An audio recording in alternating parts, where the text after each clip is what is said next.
მოგეხსენებათ, საქართველოს პარლამენტში აქტიურად მიდის ბავშვის უფლებათა ახალი კოდექსის განხილვა, რაც საზოგადოებაში დიდ ინტერესს იწვევს. კონსერვატორების და კერძოდ კობა დავითაშვილის და პოლიტიკური მოძრაობა ალტერნატივა საქართველოსთვის ინიციატივით ამ კოდექსში გაჩნდა, პირდაპირ ვიტყვია, არ მომერიდება ამ სიტყვების ძალიან ბნელი, პატრიარქალურ აგრესიული, ფაქტიურად ანტისოროსული ჩანაწერი,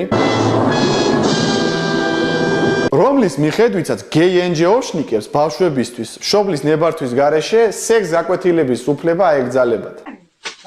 ამ ფაქტმა დიდი ისტერიკა გამოიწვია ლიბერალებში და განსაკუთრებით დაუოკებელი ლამის დასაბმელი თამარ ჯირგოლეიშვილი გახდა. კრძალავთ ამ კოდექსით სქესობრივი აღზრდის შესახებ უნებართვოდ გაკვეთილის ჩატარებას შემთხვევით აგერ ბანაკში რო დაესხას თავს მორიგი ხატია.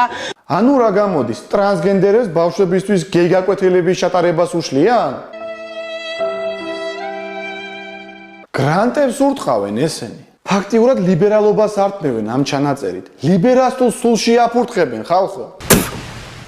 ახლა სერიოზულად რომ შევაფასოთ ეს ყველაფერი, მართლა ჩათლახობის და ცინიზმის პიკად მიმაჩნია ის ფაქტი, რომ თამარ ჩერგოლეიშვილი ადამიანი, რომელიც იმ ხელისუფლების ერთ-ერთი აგრესიული, მთავარი რუპორი და გამправებელი იყო, რა დროსაც მოქალაქეებს ციხეებში აწამებდნენ და აუპატიურებდნენ, დღეს უკვე ბავშვების უფლებადამცველად გვევლინება. მას აქვს კაფიო პრეტენზია სხვისი ბავშვების სექსუალური აღზრდა იმ ლიბერალური ფორმით იყო სავალდებულო, რაც მას და მის იდეოლოგიურ თანამოაზრეებს აწყობს. მოდი ვისაუბროთ ჩვენი სხეულის იმ ნაწილებზე, რომლებიც ფეხებს შორის მდებარეობს. ხოლო მშობლებს თავის მხრივ ამ მოცემულობაზე არ ჰქონდათ წინააღმდეგობის გაწევის საშუალება. სწორედ ამ კოლექტიური ჩერგოლეიშვილებისგან თავდასაცავად სასიცოცხლოდ მნიშვნელოვანია ამ ჩანაწერის დამატება ამ კოდექსში, რადგან ამ ლიბერალურ უტოპიურ დიქტატში, რაშიც დღეს ჩვენ ვიმყოფებით, მშობლებს მცირე შანსი მაინც მიეცემათ საკუთარი შვილების მომავალი თავადვე გადაწყვიტონ.